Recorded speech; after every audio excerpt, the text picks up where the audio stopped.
Chers amis, bonjour. Bonjour. Allez, on l'a fait en même temps, c'était magnifique. On a le plaisir, avec Éléonore, de vous retrouver au 58 rue du Faubourg Saint-Honoré. Chez Orgon. Pourquoi tu Sorry. t'es obligé de me couper mes phrases comme ça? Je suis pas obligée, mais je le fais. Eh ben, je le fais quand même. Chez Orgon, pour vous parler à nouveau, parce qu'on en a parlé dans la première saison, d'une marque qu'on apprécie tout particulièrement, qui n'est autre que la marque. Bulgari.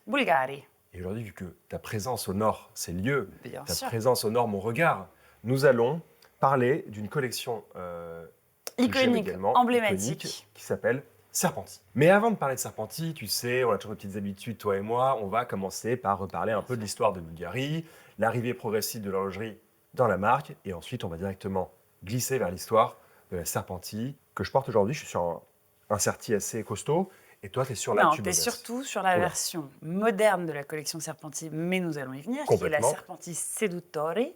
Et je suis sur une Serpenty Tubogaz. Mais du coup, est-ce que tu veux parler de l'incarnation et ce que représente Serpenty chez Bulgari? On parle de la place de Bulgari dans l'horlogerie moderne aujourd'hui, qui a quand même gravi les échelons Bien à sûr. vitesse grand V, d'où tous leurs records du monde, et ce qui a fait qu'aujourd'hui, la Bulgari Octo Finissimo, dont nous avons déjà parlé dans un des épisodes, que nous allons vous remettre ici. Là. Bref, regardez-le, re-regardez-le. Donc on commence par quoi, par Castor? Moi, je veux juste dire, en fait, l'histoire de Bulgarie, ou Bulgarie, elle Bulgarie. est intéressante, parce que tout commence non pas avec l'Italie, mais avec la Grèce. Parce que Sotirios Bulgari, en fait, était un artisan, un orfèvre grec, qui est venu s'installer non pas à Rome en premier, dans les années 1880, mais à Naples. Ça s'est mal passé avec son partenaire, avec la boutique, donc il est parti s'installer à Rome. Et viendra un peu plus tard le nom de Via Condotti, vraiment L'iconique l'iconique, flagship de Bulgari. boutique de Bulgarie.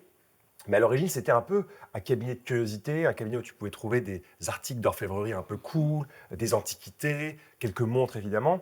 Et donc, tout ça va amener petit à petit au développement, à la concentration sur le bijou, mais aussi la montre. Alors, Bulgari ne va pas d'abord se spécialiser dans les montres. Donc, dans les années 20, dans les années 30, dans les années 40, on va commencer à voir l'apparition de montres d'abord féminines. Dans les années 20, typiquement des montres Art déco. Ils vont en fait utiliser, comme ça se faisait avant et comme ça se fait toujours aujourd'hui, le pouvoir, la puissance d'autres marques de montres pour pouvoir développer des designs, et il est bien marqué sur le cadran Bulgari. J'ai toujours une montre en tête qui est assez exceptionnelle. C'est une montre rectangulaire, une heure sautante, avec l'heure sautante à midi. Et on voit vraiment sur le haut du cadran des espèces de décors grecs. Du coup, ça fait un peu une montre néo-grecque très sympathique. Et on a vraiment une pièce d'horlogerie sympathique avec marqué dessus Bulgari Roma. Et en même temps, on a une complication, on a une belle montre. Donc tout ça pour vous dire que l'horlogerie chez Bulgari, elle arrive très tôt et elle est vraiment inhérente au développement de la marque en tant que marque de joaillerie. Pour la montre, et ça tu vas en parler juste après, je vais juste lancer une date à la fin des années 40, l'apparition de Serpenty, mais ça je vais te laisser développer après. Et petit à petit, comme ça, on va avoir des collections propres à Bulgari avec le style Bulgari qui vont s'affirmer chez la marque.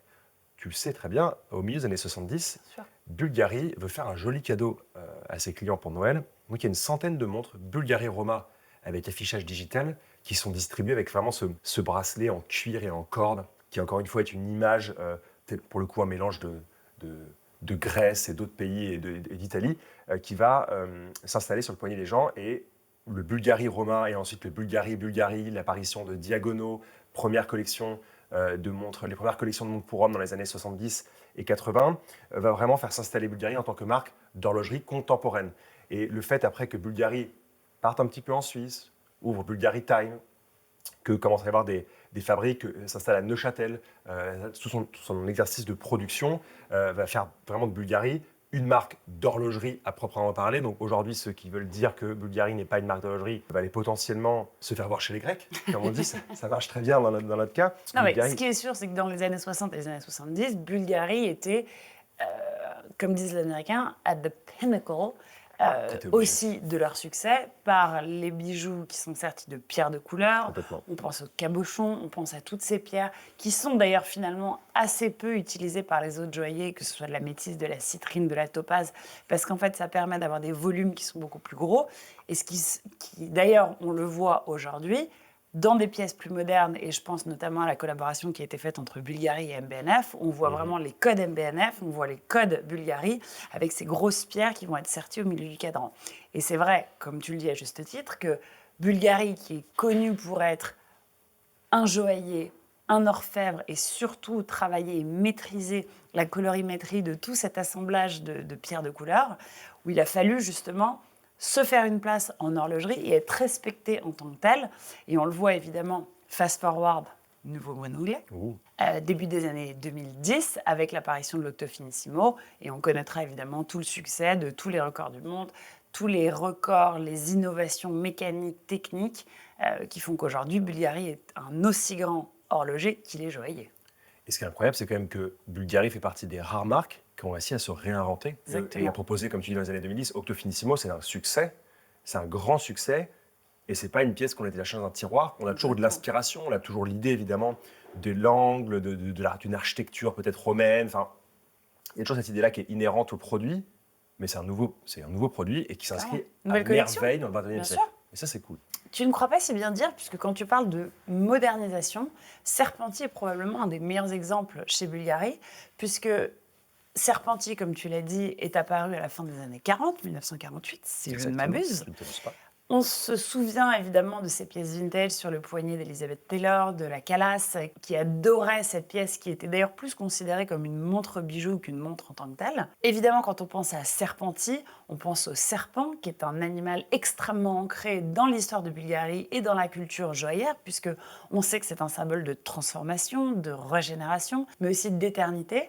Ce sera d'ailleurs décliné a posteriori sur des collections de joaillerie qui vont être soit extrêmement littérales en interprétation du serpent, où on va retrouver vraiment la petite langue, on va retrouver les écailles, mais de manière aussi beaucoup plus modernisée, comme on peut le voir d'ailleurs sur les collections Serpenti, que ce soit classique Tubogaz ou Sedutori, avec cette tête aplatie en forme plutôt de goutte d'eau que de serpent pur.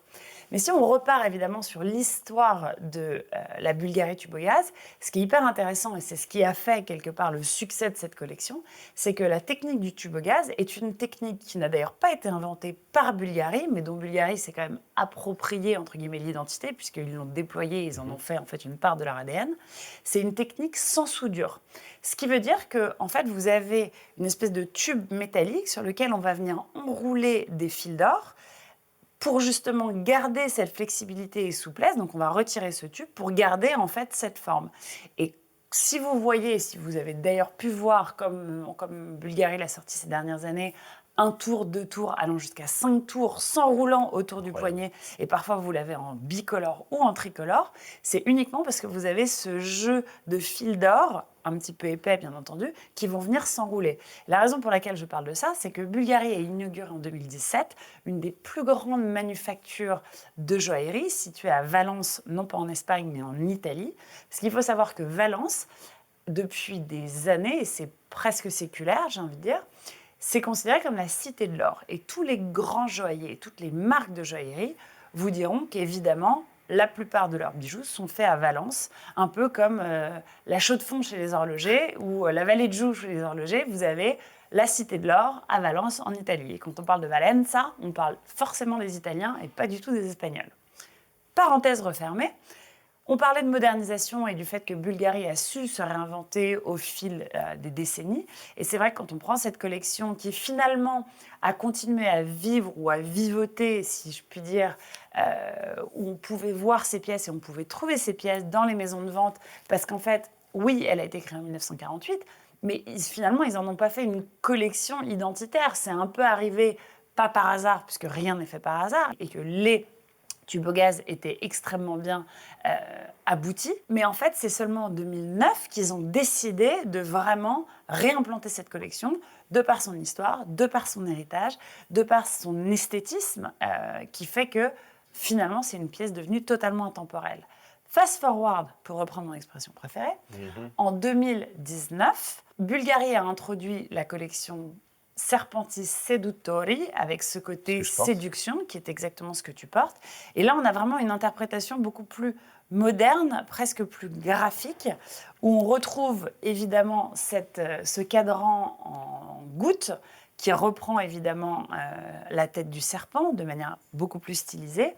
Et on retrouve non pas une maille Tubogaz, mais un bracelet en écaille qui reprend finalement la façon dont va se mouvoir le serpent. Et on voit ces bracelets extrêmement souples, avec ces écailles qui sont successives, qu'on voit comme sur ton poignet serties de diamants, qui peuvent être tout simplement en acier ou en or, ou en bicolore, comme le montre cette version. Et c'est vrai que c'est extrêmement moderne, c'est extrêmement féminin, et on reprend vraiment tous les codes du serpent, qui reste évidemment l'animal emblématique de la collection, de la marque, et bien d'autres choses. Tu as tout bien résumé, tu as tout bien dit. Bravo. Et en fait, Merci. Oui, avec plaisir. Merci beaucoup. C'est vrai que c'était le serpent, comme tu l'as dit, c'est synonyme de beaucoup de jolies choses et aussi de pouvoir, parce que c'était quelque chose dans l'Égypte ancienne. Sur ces pharaons qui avaient cette espèce de serpent sur la tête là, c'était quand même un signe de pouvoir. C'était quand même agenouille-toi et respecte-moi. Je devrais avoir un serpent sur moi plus Tu vas souvent. te détendre un petit peu. Tu vas te détendre. On va se détendre. Ce que je veux ajouter pour la partie, on va dire, horlogerie historique, c'est que quand la montre apparaît dans les années 40 et qu'elle se développe dans les années 50, enfin en tout cas cette montre serpent tubogas, on n'a pas forcément une tête ou une forme de serpent. Souvent, on a toujours cette caractérisation de ce bracelet qui s'enroule autour du bras. Poignet. On peut avoir une tête ronde, on peut avoir une tête carrée. D'ailleurs, de mémoire, ça a commencé par une tête plutôt carrée. Et surtout, il y a eu un travail, comme je vous le disais, qui vient des années 20 et des années 30, où Bulgari va aller travailler avec des horlogers déjà installés. Et j'irai même un petit peu plus loin, c'est que quand tu parles de mouvement, quand tu parles de serpent, quand tu parles de serpentier, à plus forte raison ces dernières années, mais surtout des pièces vintage, les montres à secret. Les serpentis montres à secret font partie de ces pièces iconiques avec la tête du serpent qui vient se lever pour dévoiler un cadran.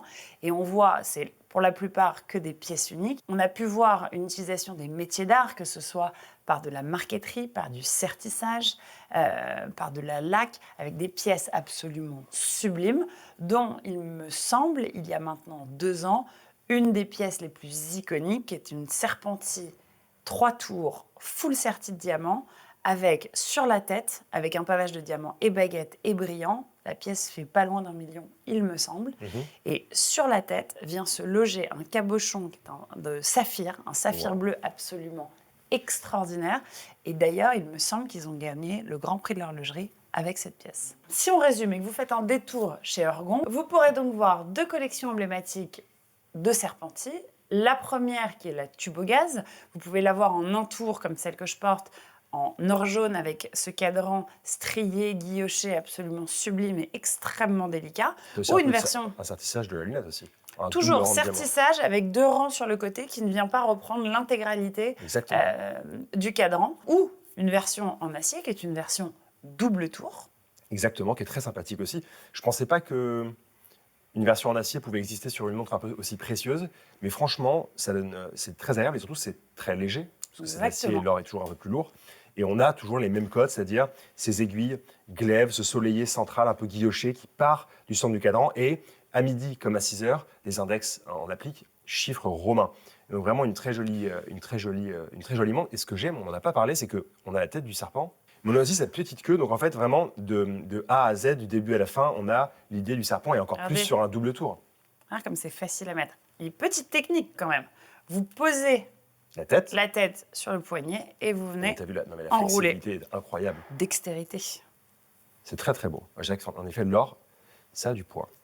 Et donc, bien évidemment, si on pense à Sedutori, qui est la version, on va dire, un petit peu plus horlogère. Pourquoi ? Parce qu'on est sur un bracelet maillon qui vient, en fait, reprendre simplement le tour du poignet. Impossible de faire un double tour. Mais on est quand même sur un design emblématique.